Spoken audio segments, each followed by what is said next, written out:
O projeto Ciclo de Palestras sobre Saúde Digital, CPSD, é promovido pelo Núcleo de Tecnologias Digitais e Educação à Distância em Saúde, NUTEDES, da Faculdade de Medicina da Universidade Federal do Ceará, UFC, sob coordenação do professor Dr. Luiz Roberto de Oliveira, em parceria com a Universidade Aberta do Sistema Único de Saúde, UNASUS, e o Programa Nacional Telesaúde Brasil Redes, do Ministério da Saúde. Objetivos do projeto CPSD: qualificar os trabalhadores da rede de atenção à saúde, promover a cultura de práticas e ensinagem em saúde digital, prover a governança e a sustentabilidade do Sistema Único de Saúde por meio das tecnologias digitais da informação e comunicação. Importante: o projeto CPSD emite certificação para aqueles que comprovadamente assistirem a, no mínimo, 20 webconferências.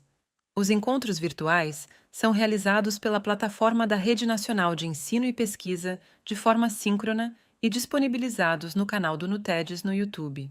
NUTEDES UFC. Siga-nos nas redes sociais: Instagram, @NUTEDES, UFC, Facebook, @nutedes.ufc. Acesse a web rádio do NUTEDES, disponível pelo site nutedes.ufc.br. Então, estamos iniciando mais um colóquio do nosso grupo de pesquisas aqui junto ao NUTEDES, em que o nosso tema de hoje é tecnologia e inovação, como garantir que essas ferramentas transformem o acesso e a acessibilidade no âmbito da saúde e da educação digital. Nós temos aqui a participação do professor Dr. Luiz Roberto, que é o diretor do NUTEDES, do Núcleo de Tecnologia e Ensino de Saúde da UFC, da Faculdade de Medicina, e eu sou o professor Wellington Aguiar, sou convidado aqui do NUTEDES sempre nos eventos que envolvem tecnologia. Para mim é um prazer estar com vocês aqui, e eu queria fazer aqui a apresentação dos nossos convidados hoje, que é o Eury Júnior, que é doutorando em estudos da tradução pela Universidade Federal do Ceará, é mestre em estudos da tradução também da Universidade Federal do Ceará, tem especialização em legendagem para surdos e ensurdecidos pela UES e fez a graduação em telemática pelo Instituto Federal do Ceará, o IFCE.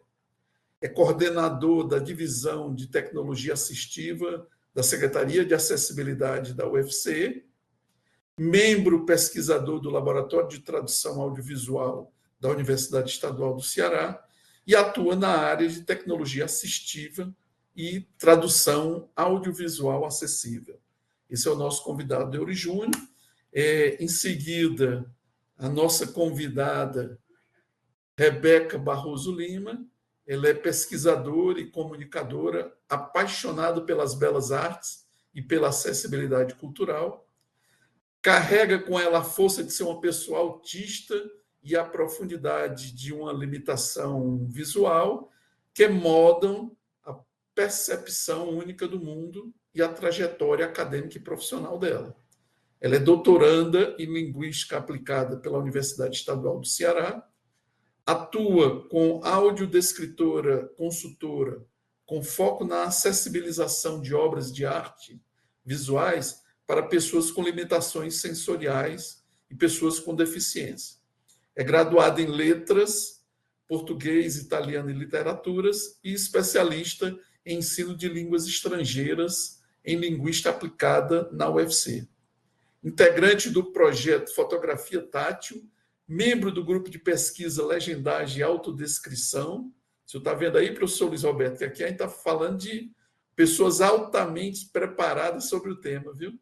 A sua pesquisa busca desenvolver metodologias inclusivas para a arte abstrata e seu trabalho se estende à consultoria em exposições e museus, promovendo a inclusão cultural.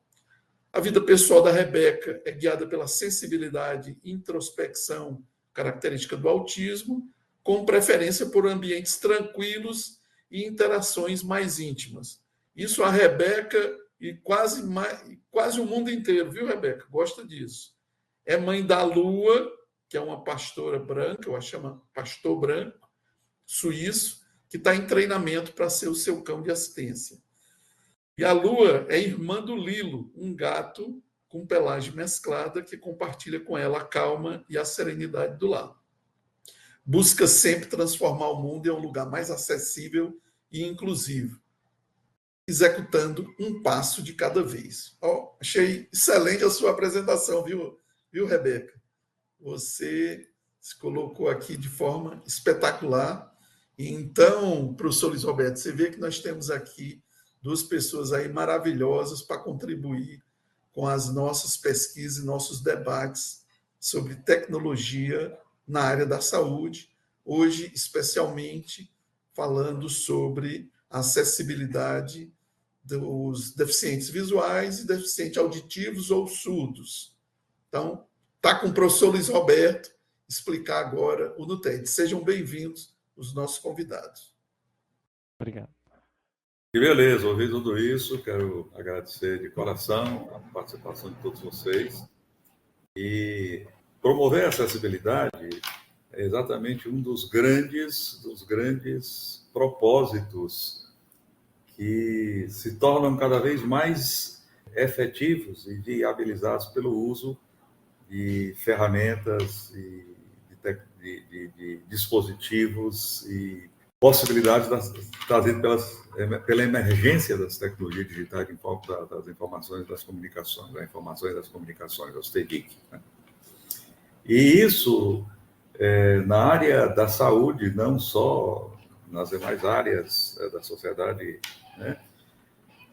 De uma forma geral, tem sido de grande importância, né, para ajudar no combate às iniquidades, né, que é um dos pontos hoje da chamada saúde digital. Mas o que é o RESDIC? O que é o NUTEDS? O NUTEDS é um núcleo, né, foi criado dentro da Universidade Federal do Ceará há cerca de mais de 20 anos. Foi por determinação da administração superior ligada à Faculdade de Medicina, mas nós procuramos nos ligar a toda a área da saúde e, o mais possível, nos ligarmos a outras áreas e outras pessoas e pesquisadores de diversas outras instituições, porque no mundo de hoje, por conta das TDIC, nós sabemos que o fundamental é a gente trabalhar na perspectiva da convergência, né? E você não trabalhar a convergência, essas tecnologias disruptivas, elas podem ser disruptivas de forma negativa. E nós queremos é que elas sejam disruptivas de formas positivas, para que elas se transformem em possibilidades de desenvolvimento de artefatos e possibilidades que tragam a emancipação de cada indivíduo mais dentro de uma participação social. Né? Todos nós, com o uso das tecnologias digitais da informação e das comunicações, precisamos estar atentos para a nossa participação na sociedade digital, pela qual nós somos responsáveis, e sem direito de dizer que não quer ter participação na sociedade digital, porque tornou-se praticamente impossível que isso seja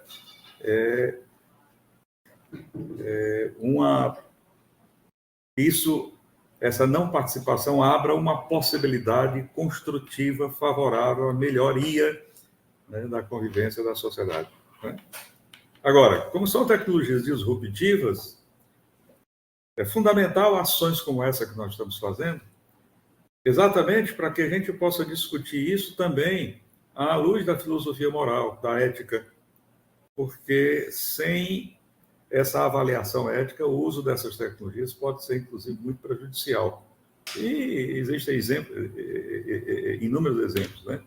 Quantos nós não já fomos vítimas de assédio, né? Fomos vítimas de tentativa de golpe, tudo isso realizado através do celular, por pessoas que nós não conhecemos, por pessoas que nós não sabemos quem são, e são pessoas que estão aí tentando a todo tempo burlar a lei, burlar a legislação e as regras mais simples de convivência, né? Eu estou também muito feliz porque hoje eu estou acompanhando aqui do Laíton e da Laís, da Lara, Laís não, Lara, do Laíton e da Lara, que são bolsistas de um dos nossos projetos de extensão, né? Até porque isso está ocorrendo num momento especial do nosso país, que definitivamente começou a implantação do que hoje se chama saúde digital, do que hoje se denomina saúde digital. E faz parte, né, um dos objetivos da saúde digital, né, é exatamente esse, é o de você melhorar a qualidade da atenção à saúde. No momento em que você consegue desenvolver ferramentas, artefatos, oportunidades para que as pessoas possam ser melhor atendidas, né, e as tecnologias assistivas podem permitir isso de forma bastante evidente, evidentemente, né, fica bem claro que o primeiro princípio, ou o primeiro objetivo da saúde digital vai se tornando viável, embora no Brasil a gente também perceba que existem algumas lacunas, né, que ainda precisam ser suplantadas, né? Mas quando nós começamos no TED, nós não trabalhávamos exatamente com isso. Nós trabalhávamos principalmente com educação à distância online, né? E procurando seguir um roteiro que privilegiasse algo na educação à distância que realmente possibilitasse, favorecesse o aprendizado significativo e não fosse apenas mais uma tentativa que levaria ao chamado aprendizado mecânico ou aprendizado bancário, né? Aquele aprendizado que o aluno recebe conteúdo e decora e devolve o conteúdo em determinado momento, logo depois ele pode se esquecer de tudo, porque o que ele queria era só aqueles pontos, né, daquele aprendizado. Ele queria só os créditos, então era um aprendizado bancário. Não, nós queremos é que as pessoas realmente se emancipem intelectualmente utilizando essas ferramentas. E dessa tentativa de educação à distância, para atender uma solicitação do Ministério da Saúde, que queria dar um curso de formação para médicos de saúde da família e da comunidade, na escala de 1.000 participantes por cada instituição participadora que participasse do programa, através de educação à distância online, nós, então, criamos diversas oportunidades para formar nossos tutores e, logo depois, veio a nítida percepção de que era possível também atuar com essas mesmas tecnologias, com essa mesma infraestrutura, para ir, aos poucos, atingindo os objetivos da saúde digital. Ou seja, em suma, esse núcleo foi criado para ser um local onde nós pudéssemos trabalhar a saúde digital, que é o nome atual, e a educação à distância online, não o ensino à distância, mas a educação à distância online, para que fique bem claro que nós estamos trabalhando com a perspectiva da terceira geração da educação à distância para frente. E cada vez mais, inclusive agora, com esse novo pico dessa inteligência artificial, e segundo alguns entendidos, nem é inteligência e muito menos artificial, nós conseguimos, né, melhorar muito a qualidade da atenção à saúde, de forma que esse primeiro objetivo, que é melhorar a qualidade da atenção, ele possa ser alcançado de forma bastante significativa, né? Agora, isso, tudo que se faz em qualquer área, né, em que você queira utilizar essas tecnologias digitais, você tem que se lembrar que isso depende muito de uma mudança cultural. E mudança cultural, né, há anos se sabe que é muito difícil implantar apenas por decreto. Você pode fazer o decreto que você quiser, pode dizer que esse decreto está sendo feito para implantar uma política de governo, mas o fundamental é você dizer, né, e vejo aí 3 pessoas bastante envolvidas com isso, você só implanta essa nova cultura de você cuidar da educação. Então, saúde digital e educação à distância são 2 coisas que têm que trabalhar em convergência. Quando você consegue fazer que isso funcione da melhor forma possível, né, atento às melhores diretrizes, né, você consegue também um outro objetivo da saúde digital, que é você combater o problema das iniquidades, né? A equidade na área da saúde no Brasil ainda é uma coisa que precisa melhorar bastante. Há uma grande quantidade de pessoas e de pessoas em populações pouco assistidas ou desassistidas que não têm acesso aos cuidados de saúde exatamente por falta, tá certo, de oportunidades. E essas tecnologias permitem que hoje você, com teleconsulta, teleinterconsulta, telediagnóstico, telecuidado, monitoramento remoto, possa fazer coisas que nem se imaginava. Você imagine que ainda hoje no Brasil, um dos principais problemas, que é o da mortalidade materna, né, ocorre muitas e muitas vezes porque uma mulher que engravida e não tem acesso aos cuidados de um especialista, que é um obstetra, tem uma complicação relacionada à hipertensão, à diabetes, que ela nem às vezes sabia que tinha, e outras coisas mais, e de repente essa mulher simplesmente morre, às vezes a criança também morre porque não tem um especialista que oriente, e essa orientação pode ser dada à distância, tá certo? Ou então essa mulher tem que viajar não sei quantos quilômetros para poder ter uma consulta presencial, quando aquilo pode ser realizado de forma à distância e com bastante efetividade.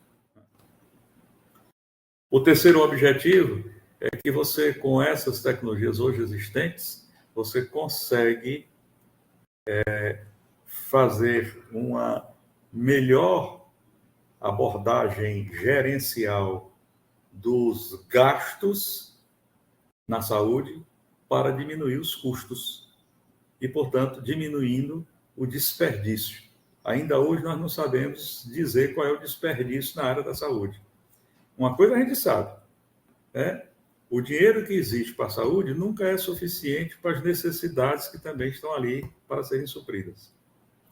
Finalmente, hoje, e isso é bem recente, antigamente se falava apenas nos 3 grandes objetivos da saúde digital, e finalmente hoje a gente fala que existe um 4º objetivo que se divide em 2 grandes braços, né?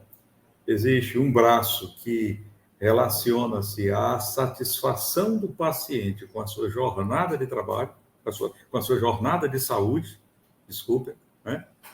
E o que é? É o professor Wellington, por exemplo, precisar de uma consulta porque ele está com febre, está com dor de garganta, está com dor de ouvido, e em vez de ele precisar ir em um otorrino e ser examinado presencialmente, ele pode fazer tudo isso através da internet, com um aparelhinho bem simples, que é o TytoCare, que custa menos de $800, quer dizer, a tendência é que isso baixe de preço, né?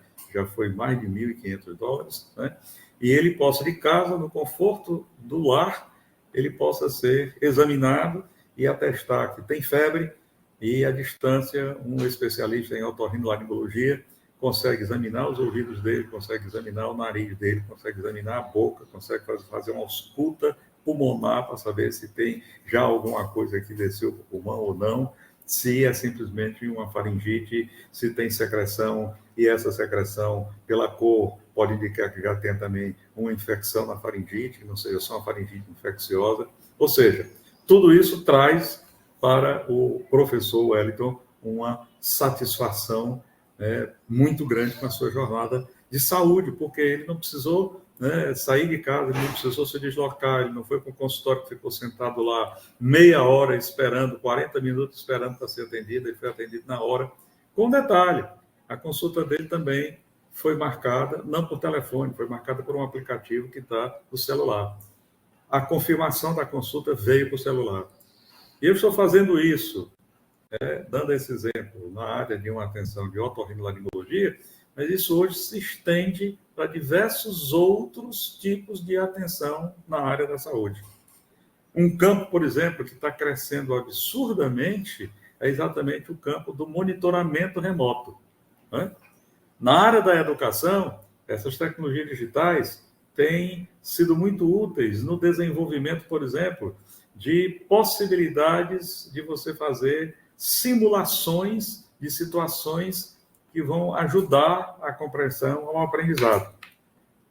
Há desde ferramentas simples, como um simples podcast, um videocast, como uma simulação, tá certo? E hoje você já tem também possibilidades, por exemplo, de analisar à distância uma foto de uma lesão que você tem na pele e conseguir que isso imediatamente seja avaliado, por um software que tem um banco de dados de milhões de lesões de pele, e aquele software já dizer, olha, isso aqui precisa ser visto imediatamente, que isso precisa ser biopsiado, porque esse aqui pode ser já um carcinoma base celular, espinho celular, ou isso aqui está parecido com melanoma. Todas essas coisas se ajuntam, né, ao que os nossos dois convidados hoje, professor Wellington, conforme a leitura que o senhor fez, tentam executar e, com toda certeza, tem tido resultados excelentes quando o assunto é acessibilidade, né? Você hoje pode, usando essas tecnologias, prover acessibilidade, tá certo? Para diversas áreas, né? Para diversas pessoas, e essa acessibilidade ela se transforma em algo que redunda absolutamente indispensável. Por isso é que eu digo aqui para os meus alunos que passam aqui pelo nosso projeto, que eles são pessoas que precisam atentar para 3 características fundamentais da nossa sociedade digital. Primeiro, eles não vão profissionalmente poder dizer que não vão querer utilizar essas ferramentas. Porque se eles disserem que não vão querer utilizar essas ferramentas, eles vão ter até dificuldade de encontrar outra profissão, se não quiserem exercer medicina, onde eles encontrem um local onde ele diga, olha, vai dar para eu viver e sobreviver e criar minha família sem usar recurso nenhum, ferramenta nenhuma de tecnologia, que tenha na base alguma tecnologia digital da informação e das comunicações. A segunda coisa é que eles são profissionais que, diferentemente de mim, né, que já tenho 73 anos, sou homem já de cabelo branco, né, uso óculos, sou uma pessoa de cor morena, né, eu tive o quê? 40 anos de vida profissional efetiva, né? Eles provavelmente vão ter no mínimo 50 ou mais. Até porque vocês, tirando o professor Wellington e eu, mas 2 que estão aqui, 2 que estão aí na tela, são pessoas jovens que receberam de Papai do Céu uma grande chance, um grande presente que ele não deu para a nossa geração, né, professor Wellington? Vocês já nascem com o direito, né, de viver mais de 100 anos. Porque a medicina está evoluindo tanto, né, e principalmente com o uso dessas tecnologias, que a idade média, que hoje é 75 anos, provavelmente ela dentro de, no máximo, uma década, essa idade média já terá subido para mais de 100 anos, né?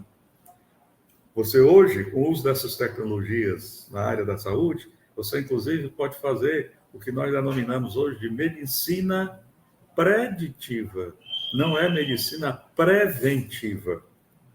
Eu conseguir que tenha, num paciente de risco, alguma coisa que já possa, antes do sintoma aparecer, eu dizer que aquilo pode acontecer se ele não tiver não se dirigir para tomar os cuidados que deve. Certo? É você, por exemplo, através de avaliação de manifestações que estão ocorrendo na internet, começar a predizer que, olha, Aqui nessa região está acontecendo uma série de descrições que vão permitir a gente dizer que, se não for feita alguma intervenção o mais rápido possível, vai surgir aqui uma nova pandemia disso. Porque provavelmente esses comentários já significam que existe uma endemia instalada, tá certo? Ou seja, isso já está mais do que disponível, né, para ser utilizado, né? Bom, e finalmente, é evidentemente que o profissional que presta a atenção à saúde, o prestador de serviços, esse prestador pode também, dentro desse último e quarto princípio, quarto fundamento e quarto elemento, quarto ponto ideal da saúde digital, ele pode também dizer que vai ter uma sensação de melhoria da qualidade do seu trabalho. Eu vou poder atender um paciente à distância e vou poder dizer, puxa vida, esse paciente não teria muita facilidade de se encontrar com um cirurgião de cabeça e pescoço, como é o meu caso, por exemplo. Mas eu, à distância, consegui orientar para que esse paciente não entre aí numa fila e fique 4, 6, 8 meses. Anteontem mesmo, eu conversei com um colega que estava lá no interior e disse, Luiz, eu estou com um paciente aqui que está com caroço no pescoço crescendo, rapaz, e eu não sei o que faço, porque aqui os recursos, eu já fiz isso, já fiz aquilo e tudo, e para conseguir uma consulta, será que você consegue uma consulta? Ele queria o quê? Que eu intermediasse um jeito de ele vir se consultar no ambulatório de cabeça e pescoço daqui, que não pode receber paciente diretamente, que só pode receber se for pela regulação. Mas esse paciente já poderia ter sido orientado, já poderia ter sido secretado, e esse paciente, se a regulação se juntasse com, aí vem a história da convergência, com a telemedicina, esse paciente provavelmente já poderia ter dito, olha, é um paciente que não pode esperar, ele tem prioridade por isso. Né? Muito bom. No resumo de tudo isso, é fundamental entender que a saúde digital hoje, ela é considerada, ela tem um status de ciência, coisa que o Brasil ainda não resolveu aceitar.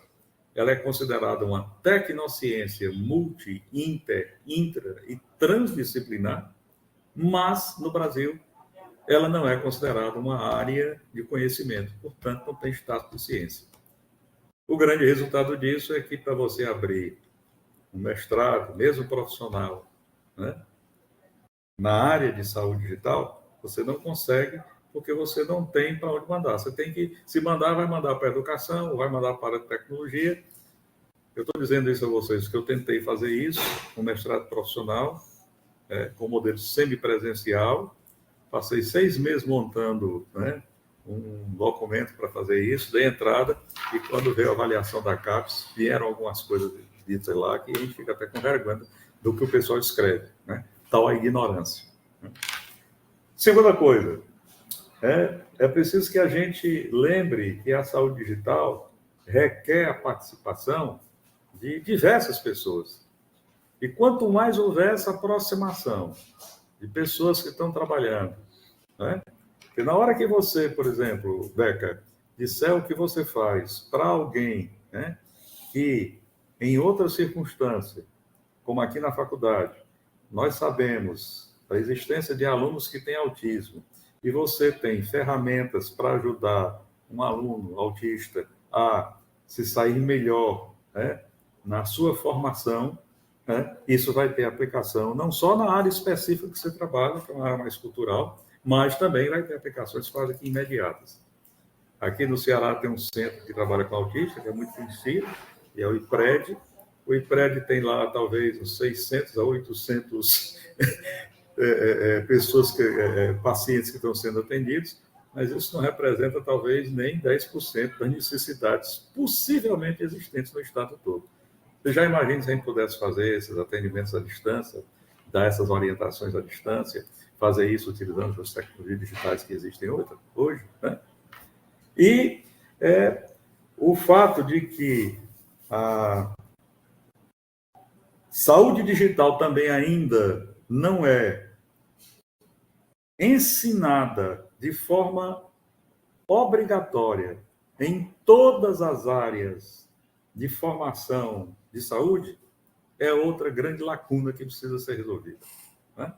Ou seja, não é possível que a gente esteja implantando um programa de saúde digital no país com recursos de tecnologias que a gente já sabe que funcionam para prover acesso e acessibilidade, que nós tenhamos necessidade disso na área da educação e na área da saúde em todos os níveis, e a saúde digital não é reconhecida como ciência, a área da saúde digital não é obrigatoriamente ensinada em todas as áreas de formação da área da saúde, não é só na medicina, farmácia, odontologia e enfermagem, que são as 4 mais antigas e mais divulgadas, são em todas as 14 áreas reconhecidas na área da saúde.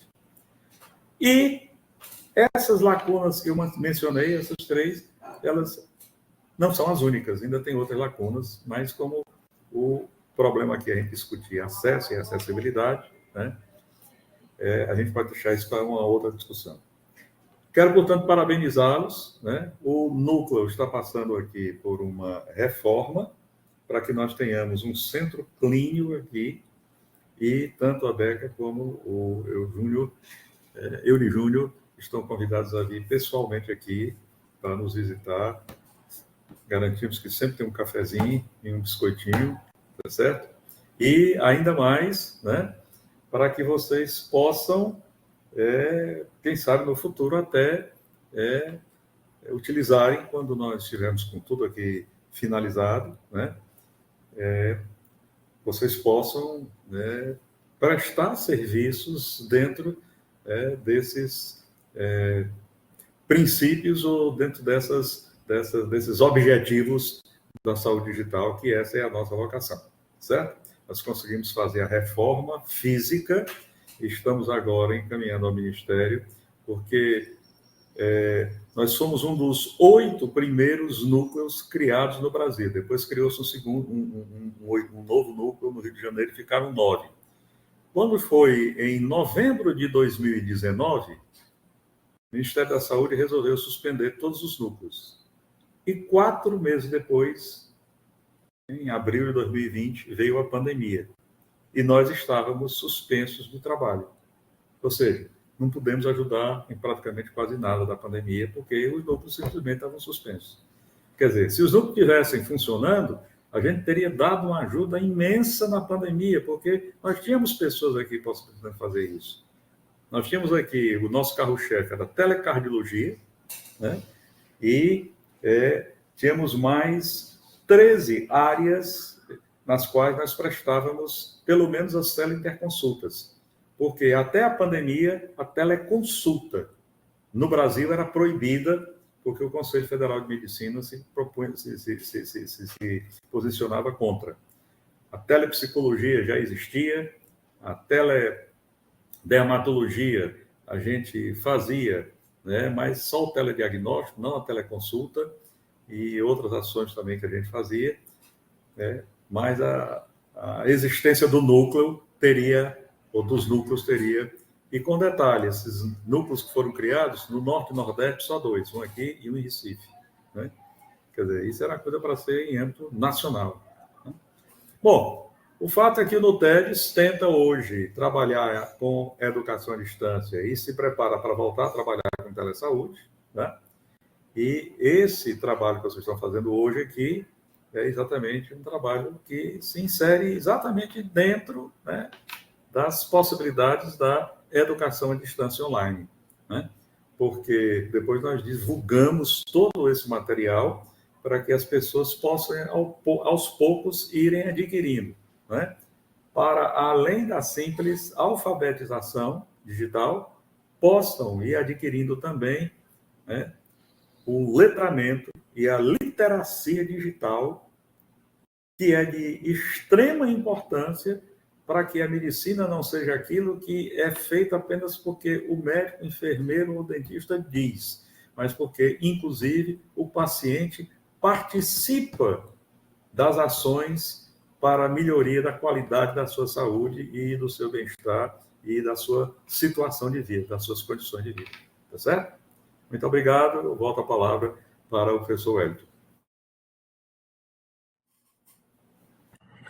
Obrigado, professor. fez uma apresentação aí bem detalhada do NUTEDS. E eu vou abrir aqui a fala do nosso convidado, vou começar com a Rebeca, para dar aqui a prioridade aqui para as damas da nossa reunião, a única mulher presente, viu, Rebeca? Então, Rebeca, fique à vontade para nos contar sobre suas experiências e sobre o que você tem visto de acessibilidade com o uso de tecnologia. E aí é com você. E depois o Eury Júnior faz a fala dele. Bom, eu amei, fiquei aqui viajando na fala do professor, pensando assim, principalmente para esse atendimento para crianças autistas que têm dificuldade de esperar, para pessoas com mobilidade reduzida. Gente, seria assim um sonho, né? Como se eu falo assim, para mim, a realidade é super distante, parece uma utopia. Então, antes de falar de qualquer coisa sobre acessibilidade e acesso, eu fiquei imaginando assim, que seria fantástico esse futuro que o senhor projetou aí. Quero participar dele, porque seria realmente incrível.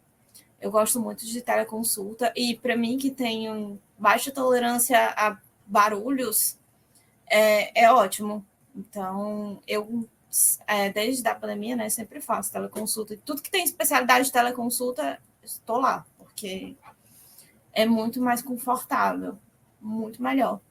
Enfim, a nossa apresentação, quer dizer, a nossa fala, na verdade, não é nem a apresentação, e aí vocês podem ficar à vontade e interromper se a gente estiver falando alguma coisa aleatória que vocês não entenderem, vai ser em dupla. Então, o Júnior e eu vamos alternando, a gente preparou os slides e nós vamos alternando as nossas falas para que um complemente o outro. Então, eu convido o Júnior aqui para entrar em dupla comigo. Obrigada pela prioridade, professor. E a gente vai se apresentar juntos. Júnior, você está aí? Estou aqui, sim. Ok. Vamos lá, então. Eu agradeço primeiro o convite, né, do TEDS. O convite foi feito através da Sheila.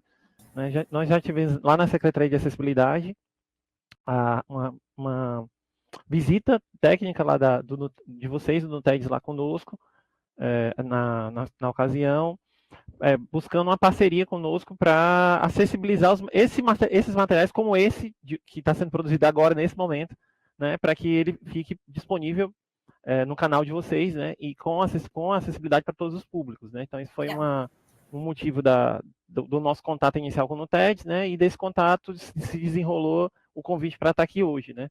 Então, mais uma vez agradeço o convite, e a ideia hoje, dentro da fala do professor Wellington, do professor Luiz Roberto, e considerando que estamos aqui no ambiente da Faculdade de Medicina, né, é apresentar a Secretaria de Acessibilidade da UFC para a Faculdade de Medicina, para os docentes e discentes da faculdade, e os recursos de tecnologia que nós utilizamos lá. Muitos desses se alinham com o que o professor Roberto contemplou na fala dele. Então, a gente vai, em rápidas pinceladas, mostrar aqui o nosso trabalho, como a gente tem feito para tentar promover essa acessibilidade dentro da Universidade Federal do Ceará. Então, só contextualizando, né, a Secretaria de Acessibilidade da UFC, que a gente tem um subtítulo, o UFC Inclui, né, ela foi instituída em agosto de 2010, acho que na mesma época, ou próximo da mesma época do TEDS, porque foi na gestão do reitor Gesualdo, né, professor Gesualdo. Não, então, a Secretaria atende estudantes público-alvo da educação especial e promove uma cultura de inclusão para pessoas com deficiência na UFC. Nossas áreas de atuação, nós temos são três eixos, né? O foco nosso, o eixo tecnológico, o eixo atitudinal, que é um dos mais importantes, né? E na fala dos professores já foi bem contemplado, né? E o eixo pedagógico, né? Então, a Secretaria formula e implementa políticas de acessibilidade, oferece serviços como produção de material acessível, apoio pedagógico e tradução e interpretação para Libras, né? A língua brasileira de sinais, né? Voltada para o público surdo. Além disso, ela atua como núcleo de ações intersetoriais, apoiando toda a comunidade universitária na inclusão. Então, lá na Secretaria, nós estamos estruturados da seguinte forma: nós temos uma divisão administrativa, a divisão de produção de material acessível, siglazinha DPMA, a divisão de tradução de intérpretes, tradutores, intérpretes e libras, a DVTIOS, a divisão de tecnologia assistiva, a DVTEC, da qual eu faço parte, e a divisão de apoio pedagógico social, a DAPS. Então, vou apresentando as nossas divisões e, dentro das divisões, as ações que cada um desenvolve no no que tange aos recursos de tecnologia. Então, E aí, começando... só Pronto, uma pode coisa, falar, Rebeca. esse vídeo deve ficar disponível, então, eu imagino. E aí, então, acho que não estava gravando antes, só para justificar, quem talvez ache estranho, o Júnior está lendo os slides, essa leitura dos slides, isso serve para os professores também, quando estiverem dando aulas, é um recurso, vamos dizer que é atitudinal, ele não é tecnológico, mas faz com que os alunos que estejam por acaso acompanhando a aula ou a videoaula, que seja, qualquer formato, tenham acesso ao que está no slide sem a gente ter que ficar anunciando a todo momento. Eu vou ler o slide, apenas leiam e expliquem se tiver imagens, que aí vocês já vão ter a acessibilidade para os alunos cegos, no caso, e a atitude de tornar o material de vocês mais inclusivo. É isso, muito bem. Né? Tanto é que o slide em si, a gente tentou trazer assim, com a mais limpo possível, né? Com uma boa relação de contraste, fundo branco, letras pretas, né? Algumas imagens apenas de tom ilustrativo, as imagens mais representativas. Nesse slide, elas têm um recurso chamado texto alternativo. Então, se esse slide aqui fosse divulgado, o PowerPoint dele fosse divulgado enfim, na internet, uma pessoa com deficiência visual poderia acessar esse slide e fazer a leitura dele e ter acesso a todas as informações, inclusive as informações das imagens relevantes. Isso, Então, aí o que é um texto alternativo? É basicamente tudo que tem imagem nos documentos de vocês, quando vocês forem produzir, tudo que tiver imagem, vocês podem clicar lá nas opções do Word, do Docs, todos têm essa opção texto alternativo. Vocês vão clicar lá com o botão direito, tem a opção texto alt, e aí fazer uma breve descrição, tem algumas IAs que já fazem a descrição das imagens, a gente vai falar um pouco sobre isso, e dizer o que está lá. E aí, quando o aluno lê, a gente vai falar melhor como ele vai ler, o aluno cego, no nosso caso, ele vai acessar essas informações. É isso. Então, a divisão de produção de material acessível lá da Secretaria, né, ela é responsável pela edição e digitalização dos materiais didáticos, tornando-os acessíveis aos alunos com deficiência visual e cognitiva também, e impressão de materiais didáticos em formato ampliado e braille. Então, o que essa divisão trabalha, né? Digamos, vamos estar aqui no contexto da Faculdade de Medicina. Então, um professor da Faculdade de Medicina acessa o SIGA, sua lista de alunos, percebe que hoje no SIGA tem uma indicação na lista de alunos daquele aluno que tem uma condição de deficiência. A gente chama do pictograma, né? Então, ele puxa lá a lista dos alunos, vai estar sinalizado se na sua relação de alunos tem algum aluno com deficiência.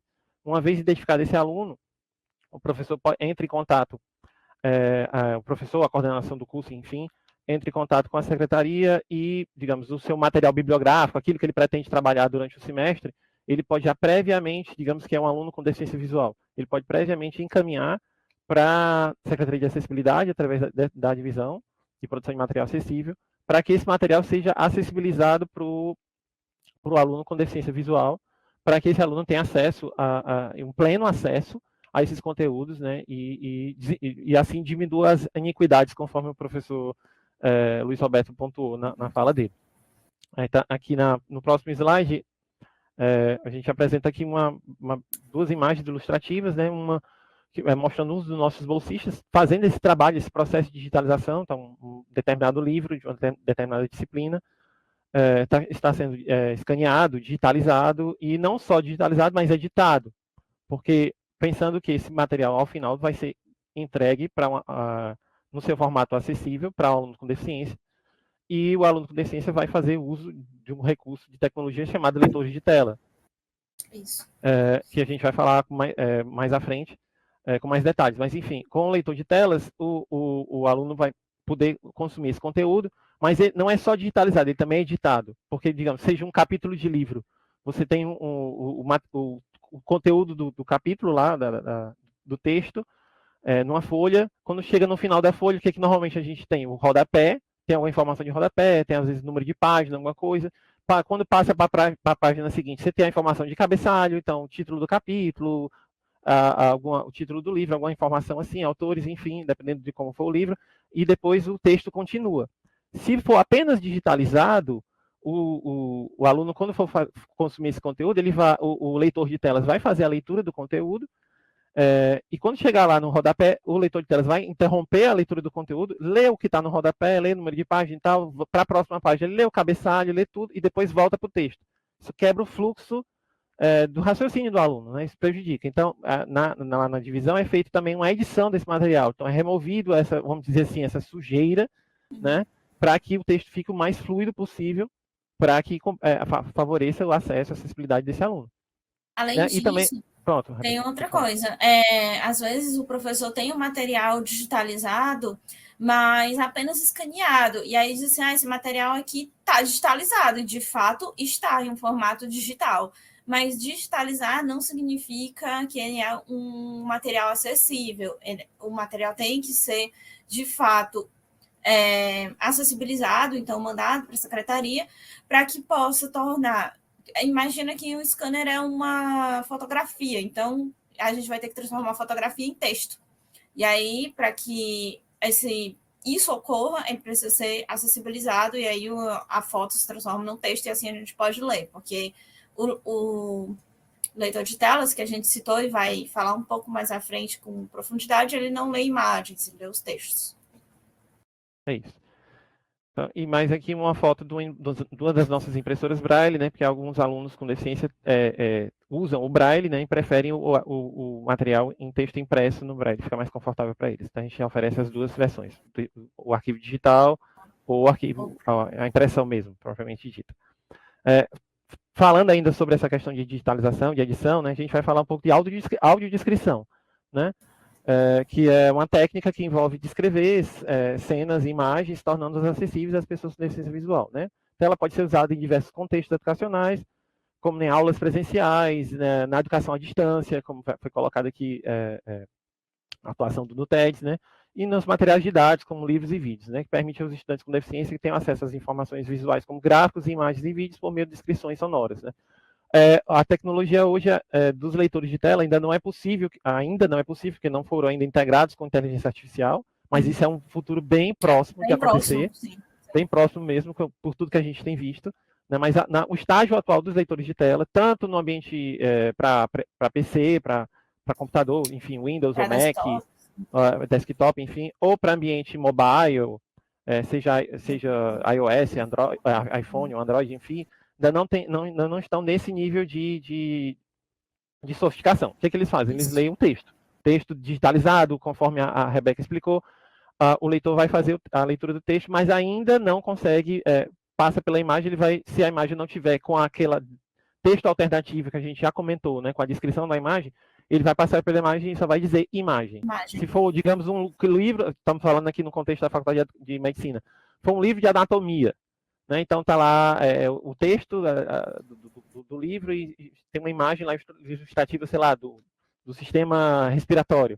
Tá, mas se essa imagem não tiver descrita, o leitor de telas ainda não consegue fazer essa descrição automática. Então é preciso fazer essa descrição e deixar ela disponível no texto, para que o aluno tenha acesso, né? Então, isso é a técnica da audiodescrição. Rebeca, como o professor já leu o currículo dela, audiodescritora, ela pode comentar um pouco mais sobre isso. Isso. Então, assim, a audiodescrição em geral, como o Júnior já falou, ela é basicamente, e aí eu vou falar bem simplificado, por conta também do nosso tempo, transformar imagens em palavras. É o que é o nosso mote, vamos dizer assim. É a maneira mais simples que eu consigo falar. Então, todo tipo de imagem, seja ela dinâmica ou estática, seja ela ao vivo ou não, ela pode ser descrita. E aí, o nível de descrição vai depender do objetivo que você tem para aquela imagem. Por exemplo, em uma apresentação de slides, como essa que a gente está fazendo aqui, basta ler as informações que estão no texto e o aluno já vai ter acesso. E se tiver alguma imagem, que ela seja descrita no nível que o aluno precisa que ela seja descrita. Então, se a gente está falando de uma prova que vai ter um sistema respiratório, como bem ilustrou o Júnior, eu vou precisar de uma descrição do sistema minuciosa, explicando quais são as partes do sistema respiratório.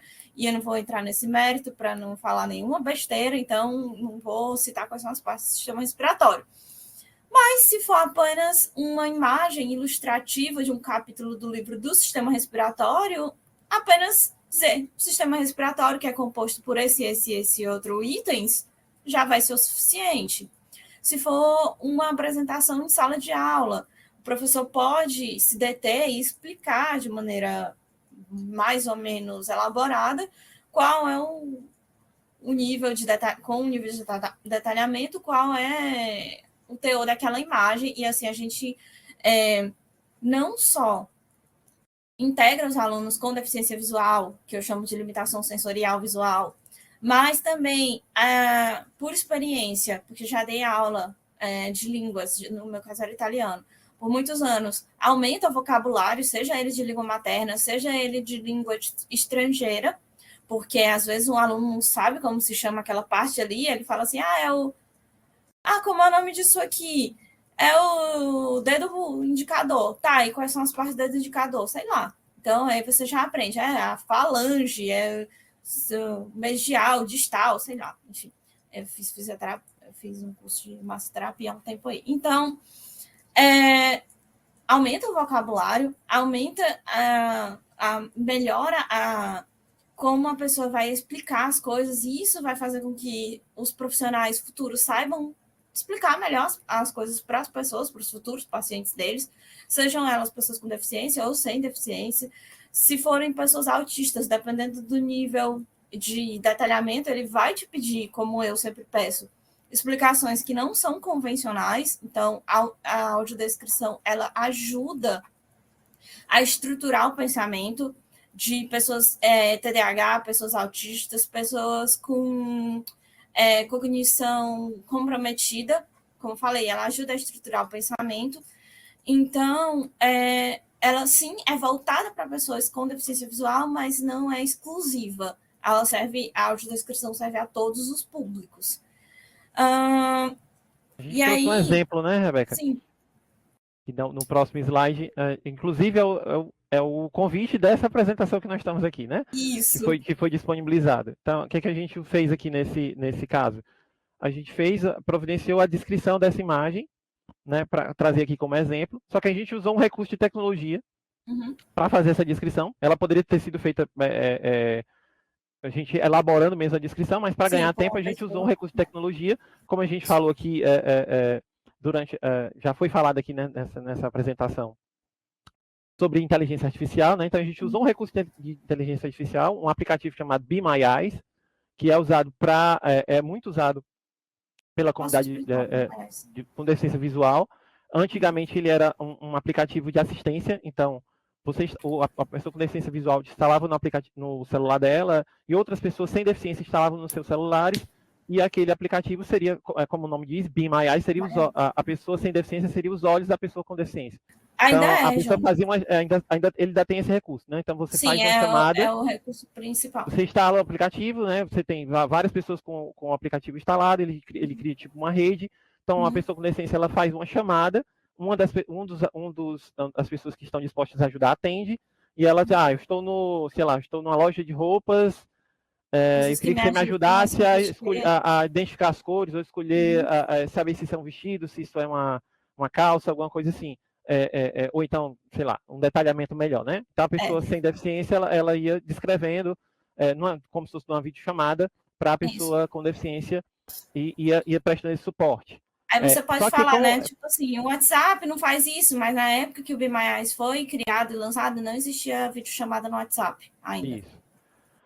Aí a vocação do aplicativo é para isso. Só que com o advento da inteligência artificial, né, desde 2022 para cá, a empresa desenvolvedora do Be My Eyes fez parceria com a OpenAI, e a OpenAI liberou para ela a API do ChatGPT, da versão mais recente possível, do GPT-4, e o aplicativo, então, hoje em dia você pega, digamos, eu tenho uma imagem aqui no meu celular, como essa imagem aqui do ciclo de palestras, né?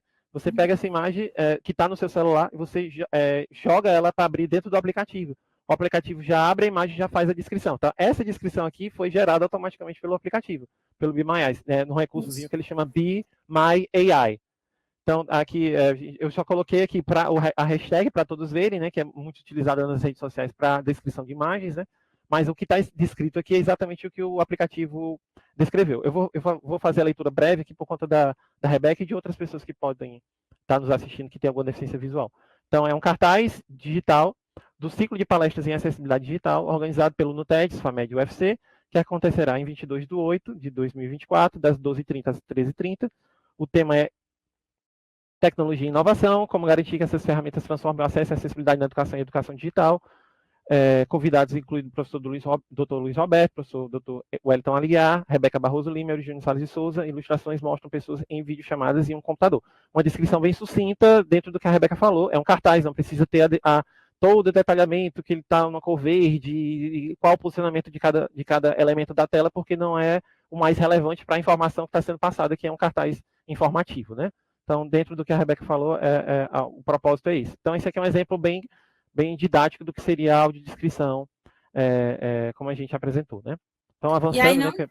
Pode falar. Rapidinho. Aí, assim, não só o Be My Eyes faz isso, até porque, se eu não me engano, para você receber as descrições do Be My Eyes, precisa ser escrito como pessoa com deficiência visual. E aí, para não criar problemas de pessoas ligando para pessoas erradas, o próprio ChatGPT, se você tiver no computador, ou o aplicativo do ChatGPT já faz hoje em dia essa mesma função, afinal, eles são da mesma OpenAI. E, além disso, eu não sei se o Gemini já está fazendo, porque ainda não testei, mas, enfim, qualquer inteligência artificial que você botar uma imagem e pedir para ele descrever, ele vai fazer isso hoje em dia. Então, a gente já está nesse nível de refinamento. Começou pelo Be My Eyes, mas não sei como está hoje, Júnior, por isso que eu fiz essa ressalva. Você precisava ser inscrito como pessoa cega, e aí, para poder habilitar esse recurso. Uhum. Hoje em dia, acho que não tem mais esse pré-requisito não, Rebeca, no Be My Eyes. Principalmente por conta do Be My AI, né? Enfim, mas dando continuidade aqui à nossa fala, além da divisão de produção de material acessível, nós temos a divisão de tradutores e intérpretes de Libras, né?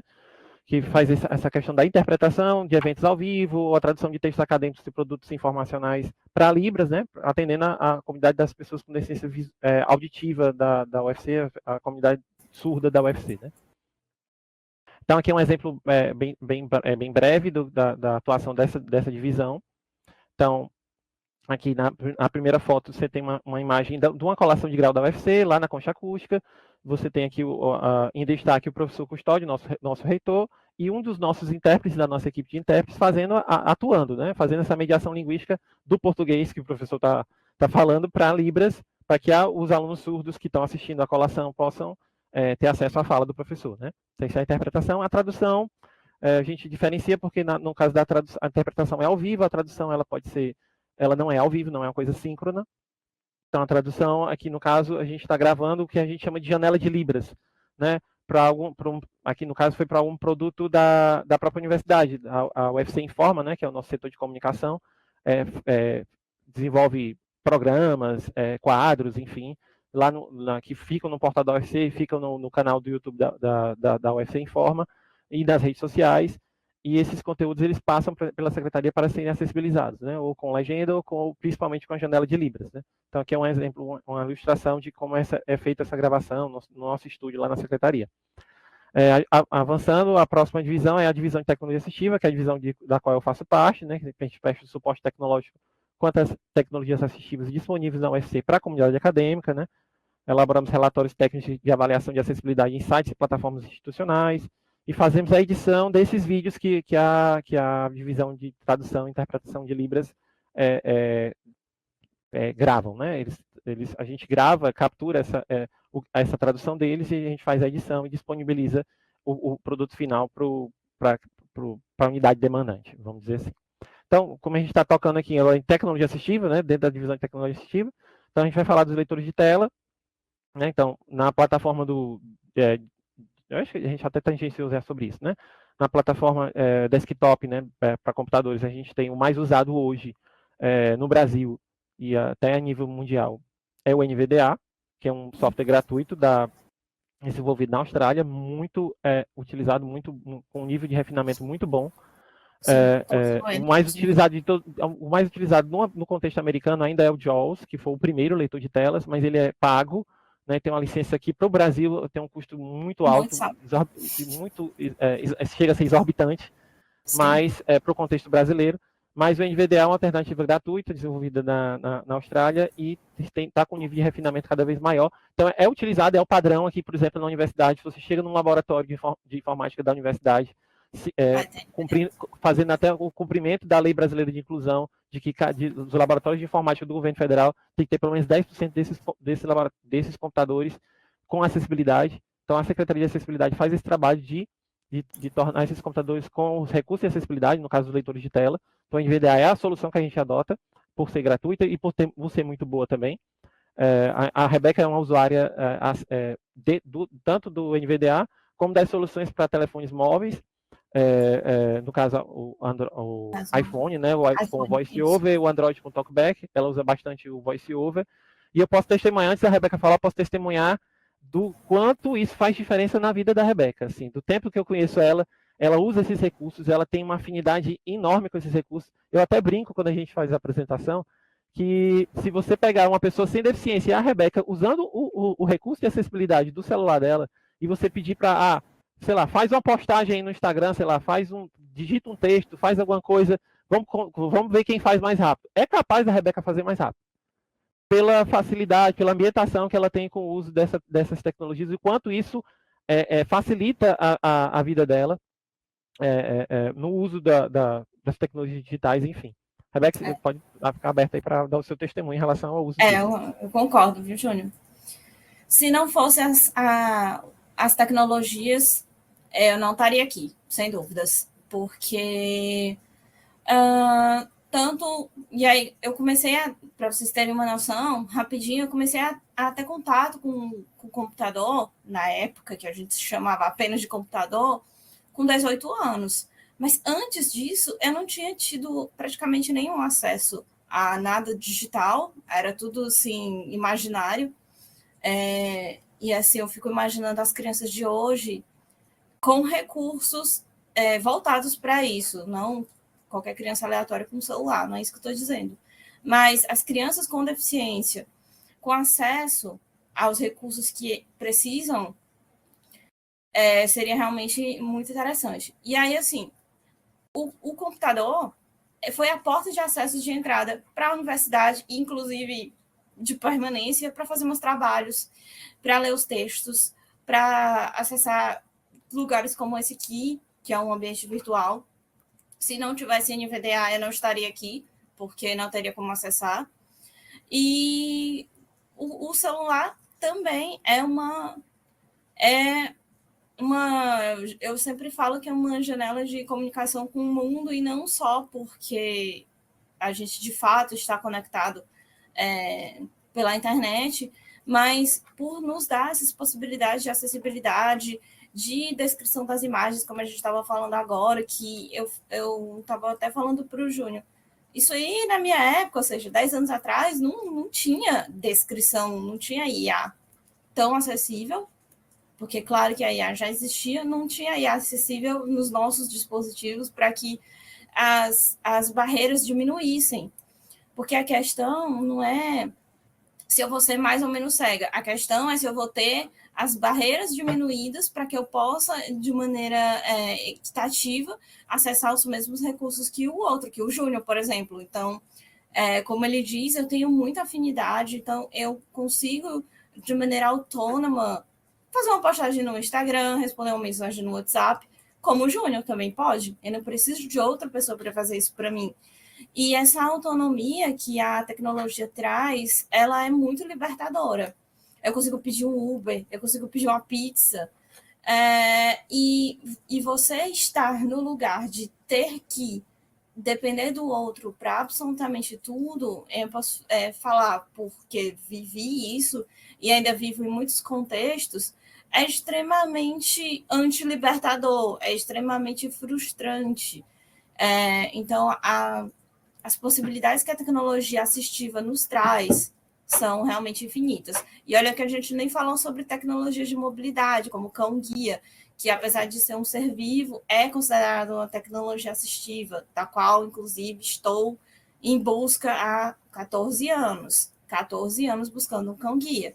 Se eu tivesse um cão-guia há 14 anos, e eu não fiquei cega há 14 anos, apenas foi a época que o cão-guia chegou aqui no Brasil. Eu fiquei cega em 1989, quando eu nasci. Vocês não acham que eu poderia ter ido a outros lugares? É uma questão aí que vocês ficam aí para refletir. Então, se a gente tivesse acesso de fato às tecnologias assistivas que já existem, nós não estaríamos em outros lugares que não do assistencialismo, que não o do sempre precisar do outro.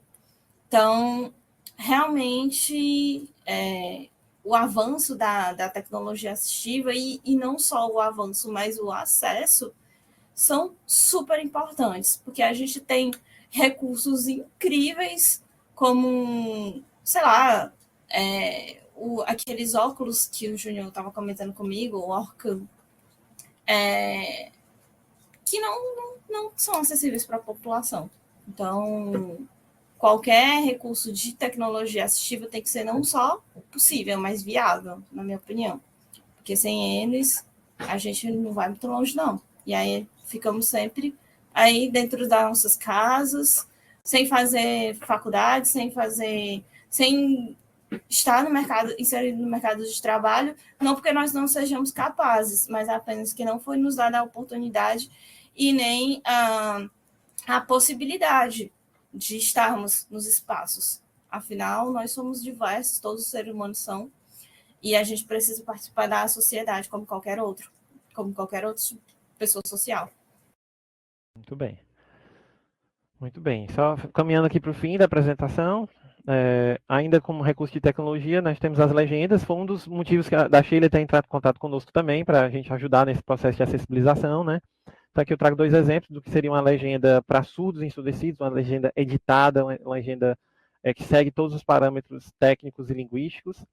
E aqui uma legenda automática, né, feita pelo recurso da plataforma do próprio YouTube. Então peguei um exemplo aqui de um vídeo lá do canal do TEDx, né, que é com a legenda automática gerada pela plataforma do YouTube, que é uma legenda que já traz um nível de acesso, mas ela ainda não é uma legenda perfeita, né, uma legenda totalmente estruturada, ela precisaria passar por uma edição, né? Então estamos caminhando nessa tecnologia para que isso se torne automático, ainda não é totalmente automático, para ficar totalmente acessível, né, confortável, ela precisa ainda passar por uma edição para se tornar uma legenda para surdos e ensurdecidos de fato.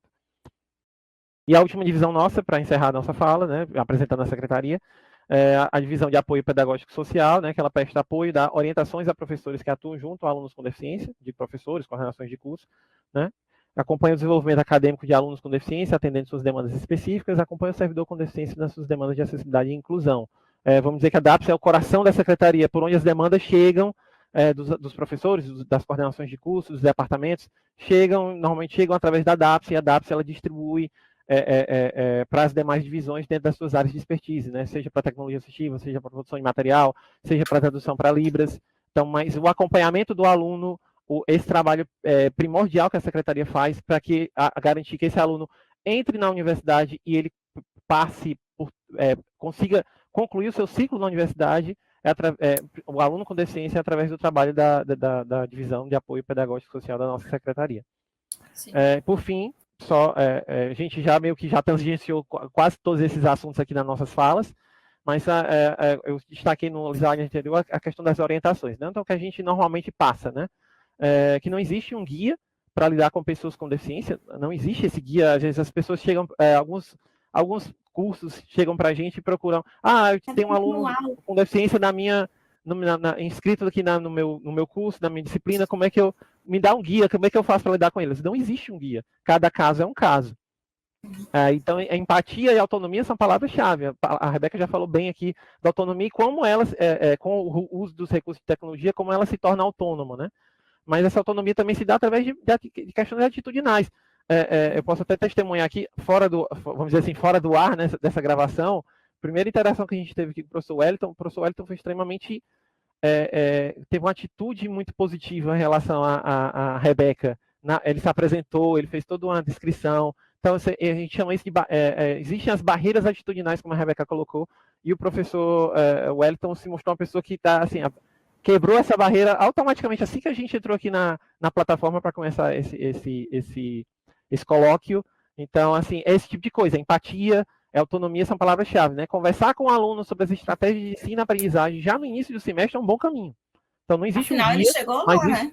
Ele chegou lá, para ele chegar na universidade, ele passou por todo o ensino fundamental e médio. Então, ele tem uma experiência própria que pode ser muito frutífera, que pode ser compartilhada com o professor, para o professor, junto com ele, estabelecer as estratégias do melhor possível para que ele consiga desempenhar com êxito aquela disciplina, né?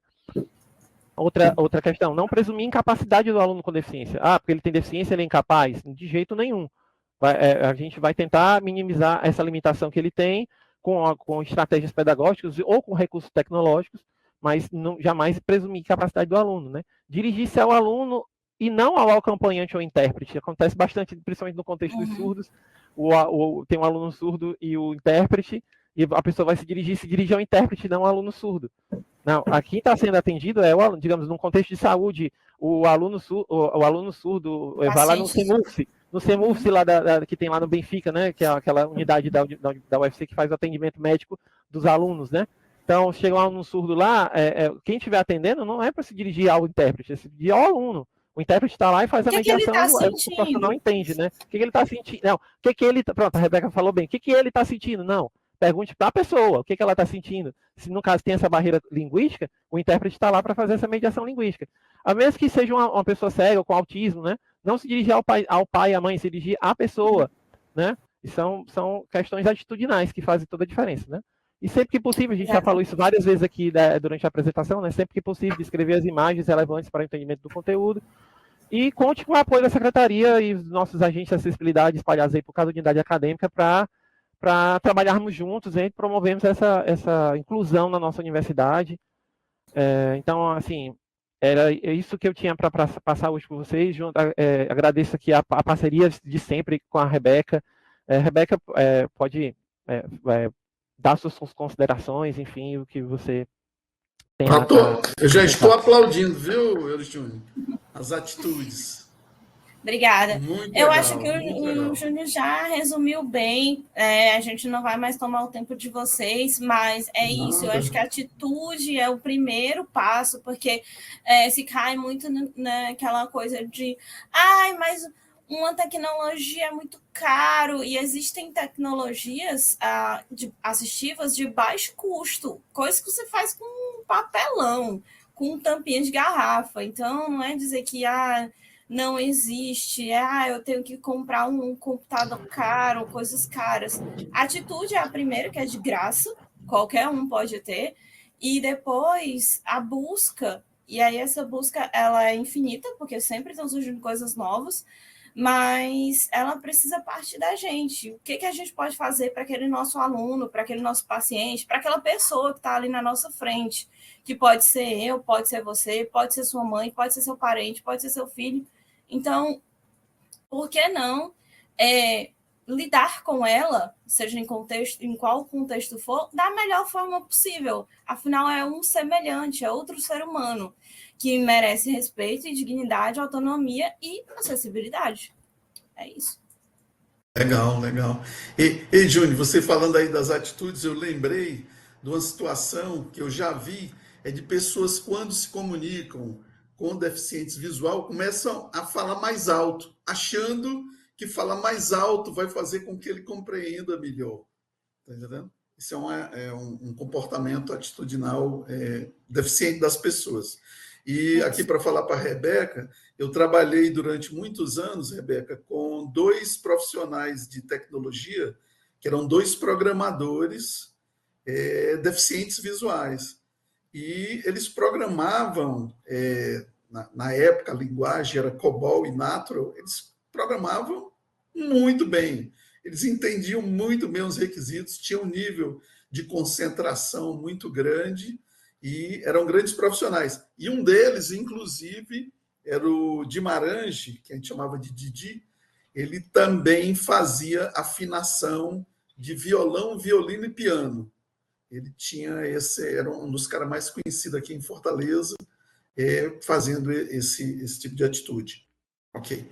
Então, só para falar um pouco, eu vi o tempo todo vocês falando das tecnologias, mas eu queria dizer para vocês que nem sempre foi assim. Que tinha uma época que a Rebeca falou uma coisa importante. A inteligência artificial, Rebeca, ela já existe desde a Segunda Guerra Mundial. Então, os pesquisadores que começaram a falar de redes neurais artificiais foi em 43, durante a Segunda Guerra Mundial. Mas por que eles não funcionavam durante todo esse tempo? É porque não existia computadores com capacidade e com desenvoltura para processar grandes volumes de dados, para ter algoritmos para processar tudo isso. Então, teve uma época, aqui eu estou relatando aqui, 1980, quando eu entrei na faculdade, na UFC, que só existiam mainframes. Era um tipo de computador que ocupava grandes salas e tinha uma capacidade menor do que um smartphone de hoje. E, na época, só existia a telefonia analógica, que era só voz. Você só se comunicava através de voz. Eu já vou dizer por que eu estou falando isso. É porque foi nessa evolução que eu trabalhava na área de telecomunicações, viu, Eri Júnior? Eu era analista da Teleceará, que era a empresa de telecomunicações aqui do estado. E tive a sorte de pegar essa evolução tecnológica. Eu tinha acabado o curso de computação na UFC, no início dos anos 80, e começou essa evolução tecnológica de surgir o microcomputador, de surgir a telefonia digital, antes da telefonia móvel, a telefonia digital. E depois vem a telefonia móvel, que permitia você se deslocar com a telefonia. E a internet com a comunicação de banda larga. Olhe, todas essas tecnologias é que permitiram, por exemplo, que a gente tivesse Big Data, inteligência artificial hoje, popular do jeito que a Rebeca fala. Rebeca, eu pesquiso inteligência artificial desde 2010 e publico pesquisas nessa área. Mas hoje tem um avalanche de aplicativos, de oportunidades. E aí eu trago essa imagem aqui de um jovem falando, conversando através de uma videochamada, fazendo sinalização de Libras. Tá? Então, isso daqui, para mim, é tão impactante porque eu vi na década de 80 e início da década de 90 que o jovem que era surdo, ele só conseguia se comunicar com pessoas que estavam no raio de visão dele. Eles só se comunicavam com aquelas pessoas que estavam próximas. Ele era surdo, ele não podia usar um telefone para falar com um amigo de São Paulo ou nos Estados Unidos, e ele só se comunicava através de língua de sinais ou leitura labial, para quem ele conseguia ver ali perto dele. Com o advento do smartphone, da internet banda larga, que ele passa a fazer uma videochamada usando os sinais de Libras, ele passa a se comunicar. Isso abre o leque de oportunidades de comunicação, que ele começa a ver e falar com amigos no mundo inteiro. Olha, eu vejo a fala da Rebeca. Para este jovem deficiente auditivo ou surdo, ele passa a ter uma abrangência muito maior na vida dele. A vida dele passa a ter outro impulso, como a Rebeca falou, na vida dela.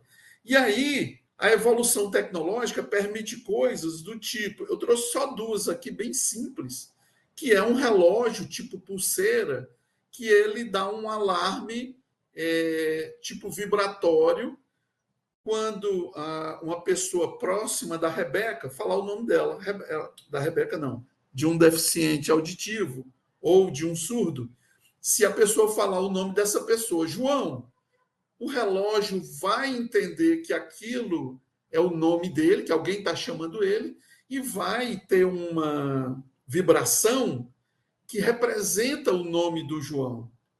E aí o João vai saber, mesmo sem ouvir, saber que tem alguém querendo se comunicar com ele.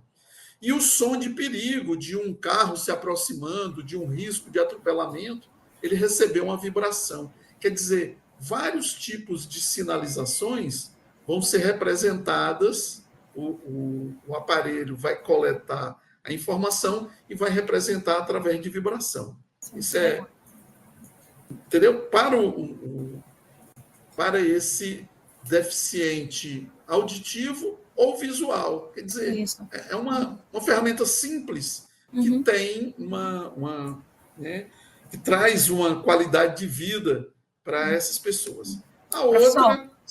Pois não, pode falar. Não, era só para dizer que, por exemplo, eu tenho um recurso no meu Apple Watch que se chama Hora Tátil, que é só tocar no relógio e ele, por meio de vibrações, ele toca a hora, quantos bips são, a hora, enfim, os minutos, uma coisa super simples que faz o que a gente tem acesso, a hora, pronto. Isso, legal. E o outro, eu trouxe aqui só 2 exemplos, Eury Júnior, que são os aplicativos do tipo HandTalk, que ele faz com que pessoas surdas se comuniquem com pessoas não surdas através da transformação da voz em sinais de Libras.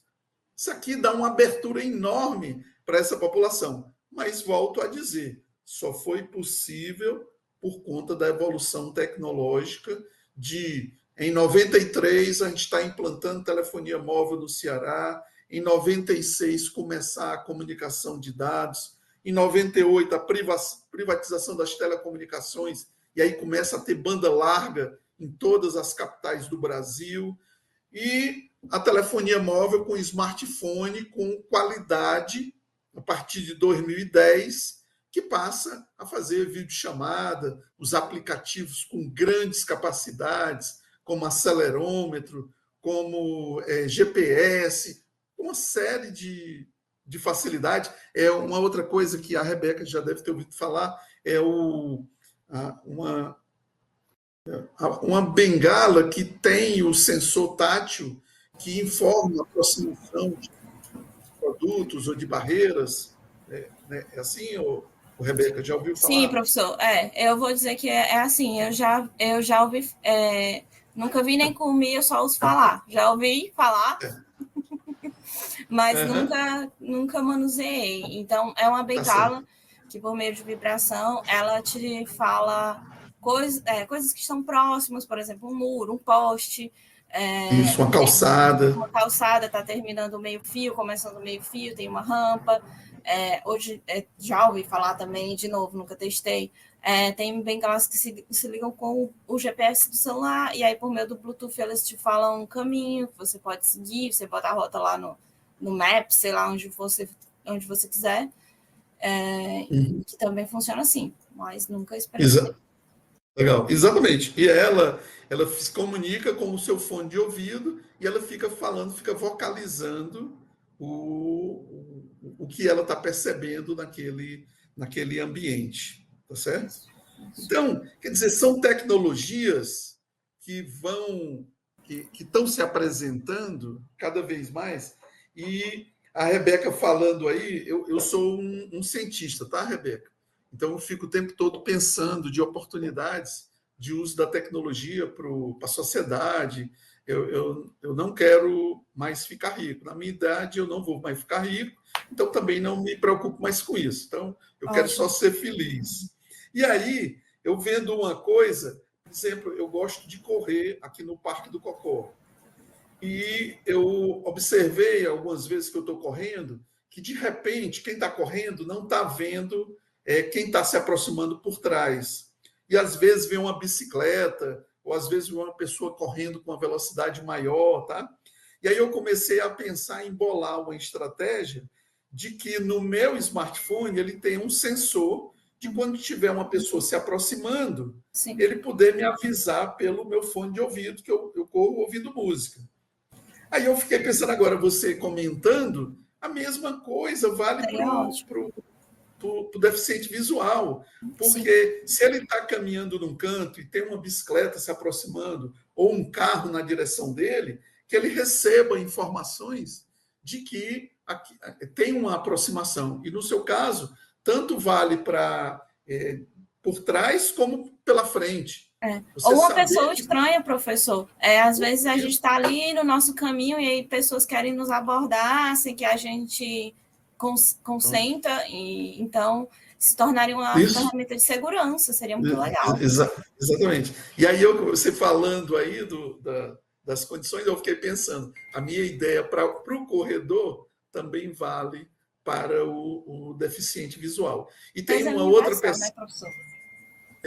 E tem uma outra pesquisa que é mais densa, que eu acho que eu já falei para o professor Luiz Roberto, que é um projeto meu que tem que eu chamo de usar a inteligência artificial para ver através das paredes. Então, essa é um projeto mais denso, mas simplificando. A ideia é que eu possa ler o espectro, que é o meio ambiente, através dos sinais de Wi-Fi. Então, onde o sinal de Wi-Fi ele bater, vai poder formar uma imagem. E, com isso, eu vou poder transformar aquela imagem em vocalização para a pessoa deficiente visual. Então, é mais ou menos o que eu vou aplicar. É mais ou menos o que a gente vai usar nesse da corrida, tá? Através dos sinais Wi-Fi, eu saber se está vindo de trás ou da frente, se é um carro, uma pessoa ou uma moto, e daí vocalizar para o fone. Então, quer dizer, tem muitas possibilidades, e eu, sei lá, agradeço muito a Deus, meu pai, minha mãe, de ter incentivado a estudar, de que hoje o que eu aprendo, o que eu estudo, eu consigo aplicar em soluções tecnológicas para a saúde pública, para a segurança pública, e agora vou ter outras visões aí com esse papo aqui com vocês, tá bom? Daí eu já vou encerrando, viu, professor? Para o professor Luiz Roberto fazer o nosso encerramento, porque eu acho que a gente já...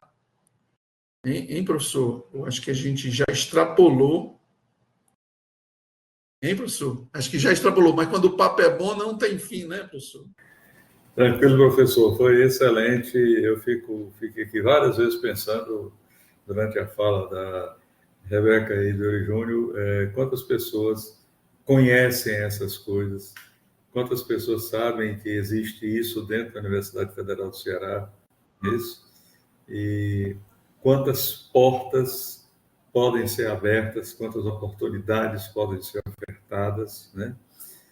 A Rebeca, por exemplo, comentando que poderia fazer teleatendimento para crianças com transtorno do espectro autista, sem nenhuma maior dificuldade, porque ela estaria num local que tem pouco barulho, que é o que ela gosta para poder trabalhar, e essas crianças que ficam aí, às vezes, numa fila esperando meses e meses para um atendimento, poderiam ter esse atendimento, né, através de uma webconferência feita da residência dela, do local que ela melhor quisesse fazer isso, né?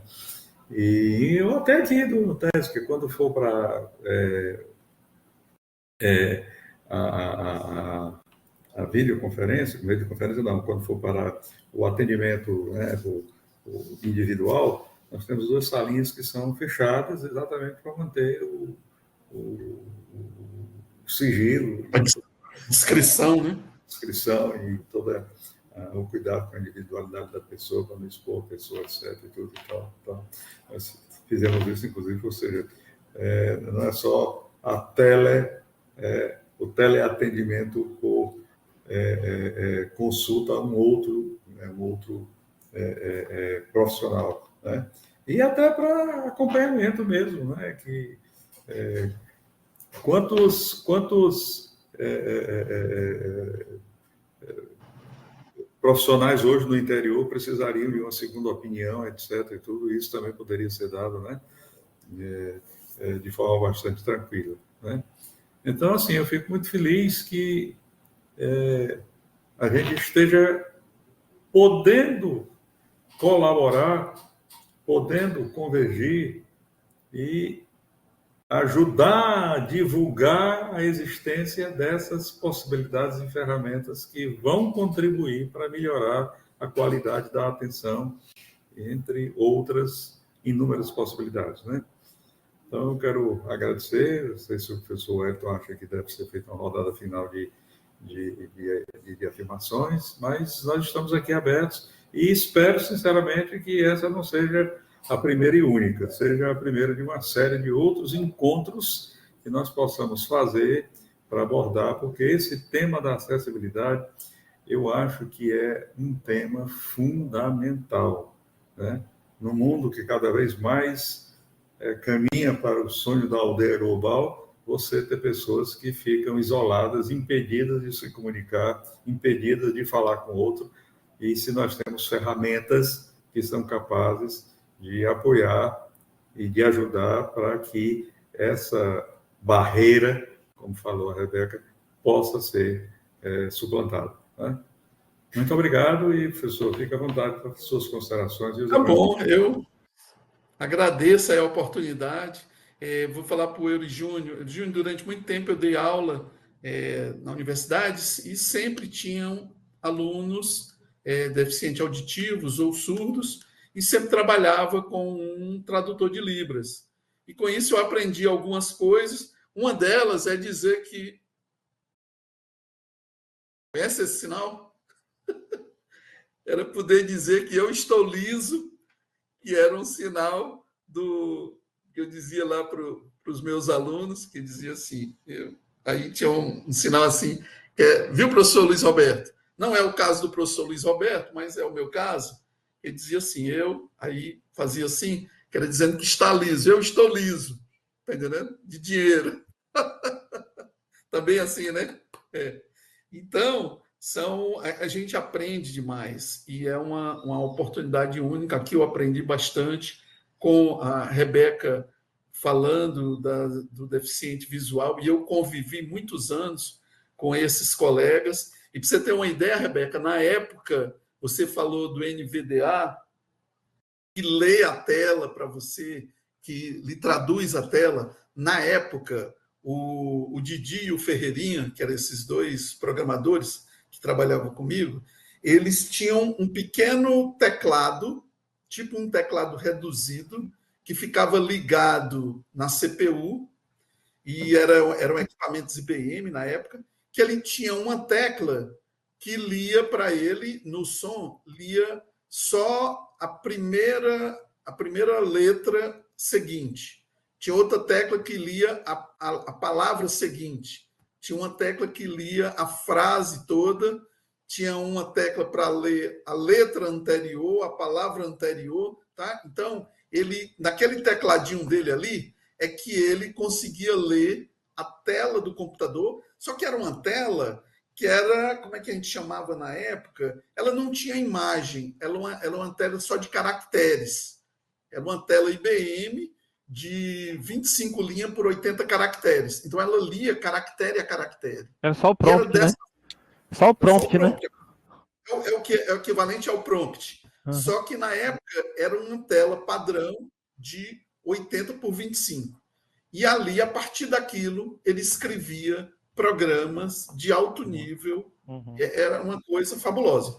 E como eles não se dispersavam com as imagens do ambiente, eles tinham um poder de concentração altíssimo, muito maior do que os outros programadores. Então, mas só que era uma coisa muito rasa, viu, Rebeca? Hoje o NVDA, ele pega uma imagem e traduz a imagem. Então, é fabuloso. Mas tudo teve uma evolução, viu, Rebeca? Nem sempre foi assim. Não, sem dúvidas. A gente sempre tem que ter o primeiro passo, né? Então, devagarinho a gente vai evoluindo. Eu já disse isso para o Luiz Roberto, que é uma felicidade que eu tenho de ter participado ativamente dessa evolução da tecnologia, ter visto nos últimos 40, 45 anos essa evolução e ter participado ativamente, de ter implantado telefonia móvel, telefonia digital em vários estados do Brasil, de ir para os Estados Unidos pegar a tecnologia. Então, quer dizer, é assim, eu não sou melhor do que ninguém, mas sabe aquela história do eu estava lá e aproveitei na hora que o cavalo selado passou, estudei, me preparei e aprendi. Aí não sou melhor do que ninguém, não, tem muita gente melhor do que eu, mas às vezes não tinha disciplina ou queria pegar aquele cavalo selado que estava passando. Isso fica como mensagem aqui para os dois que são jovens, fiquem com atenção, que o cavalo selado ele passa de vez por outra ele passa. Uns se agarram nele, outros deixam ele passar. É o que eu vi, professor, também enfatizo muito isso para meus alunos. Quando a gente vê essa sua descrição, isso demonstra que o seu conhecimento da tecnologia é um conhecimento epistemológico, ou seja, é um conhecimento que não só é científico, mas é científico porque o senhor viu as bases disso tudo a partir do momento em que isso foi começando, isso foi crescendo, isso foi evoluindo. Que é o outro grande desafio hoje, que é o fato de você não ter mais o direito de deixar de aprender e continuar a aprender e necessitar aprender durante a vida e por toda a vida. Né? Só que a quantidade de novidades que aparece, ela aparece hoje de uma velocidade tão inusitada, né? Tão desmesurada, tão avassaladora, né? Que, graças a Deus, que a gente tem essas tecnologias para nos ajudar a fazer essa avaliação. E por isso mesmo, você precisa entender, né, o que é, de onde vem, para poder se imaginar para onde vai. Por quê? Porque senão você não desenvolve espírito crítico. E se você não desenvolver espírito crítico, você pode começar a usar essas tecnologias para fazer coisas erradas, né?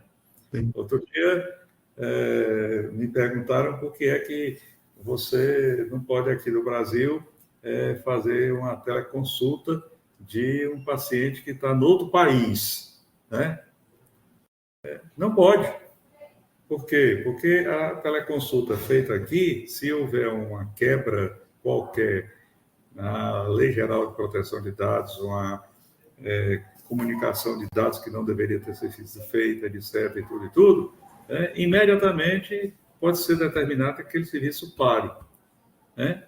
Se isso ocorrer com o atendimento de um médico daqui, né, com um paciente que está em outro país, a nossa lei não tem como fazer esse serviço no país lá parar de trabalhar. Não tem, né? E isso não está na Lei Geral.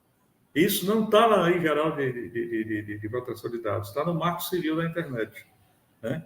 Agora, é uma situação na qual você precisa ter um contato com diversos profissionais para que todos nós possamos, em conjunto, em harmonia, ir desenvolvendo o melhor uso possível de tudo isso que a tecnologia está nos permitindo fazer.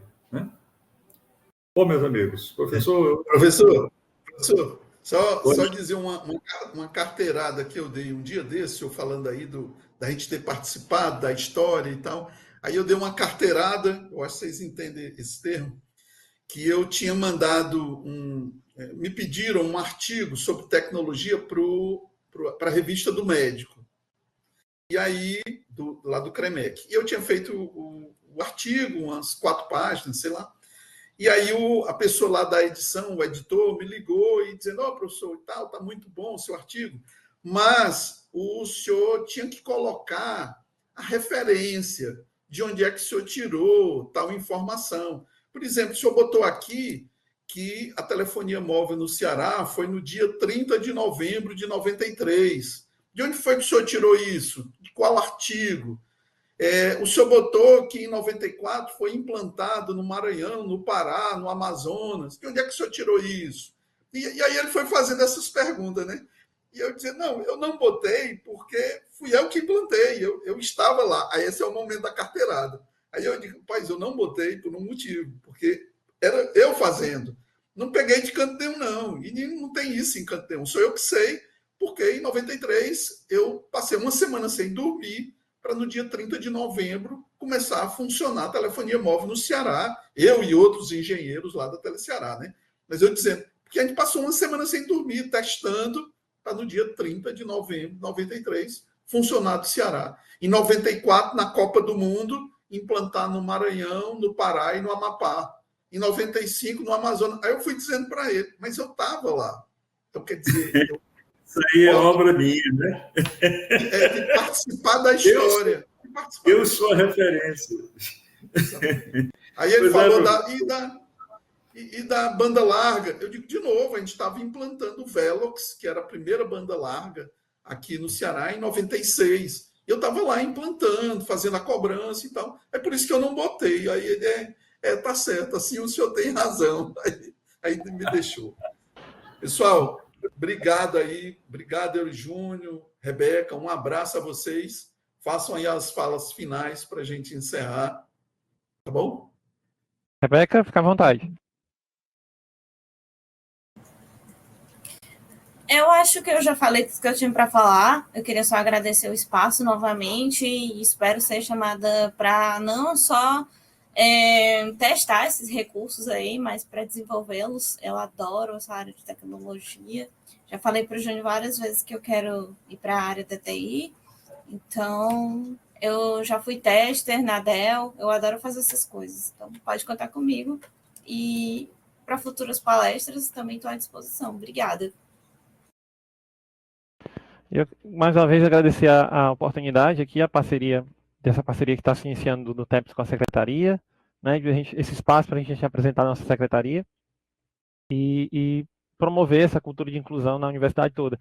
Queria fazer só um comentário da fala do professor Wellington, né, dessas questões do início da telecomunicação, quando o senhor estava iniciando, falando dessa implantação e tudo, nessa época eu estava na escola técnica fazendo o curso técnico de telecomunicações, então, o senhor falando, eu me lembrando muitas coisas do meu curso, cheguei a visitar lá o prédio da Ceará, ver aqueles DGs, tudo aquilo lá. Então, assim, me veio uma boa lembrança, era bem novo ainda na época, mas, assim, o senhor falando dessa implantação toda, do Velox e tudo, assim, foi uma coisa que eu cheguei a ver ainda dentro no curso, né? A coisa assim, olha, está acontecendo isso, os professores trazendo o que estava de mais moderno acontecendo e trazendo para a gente, assim.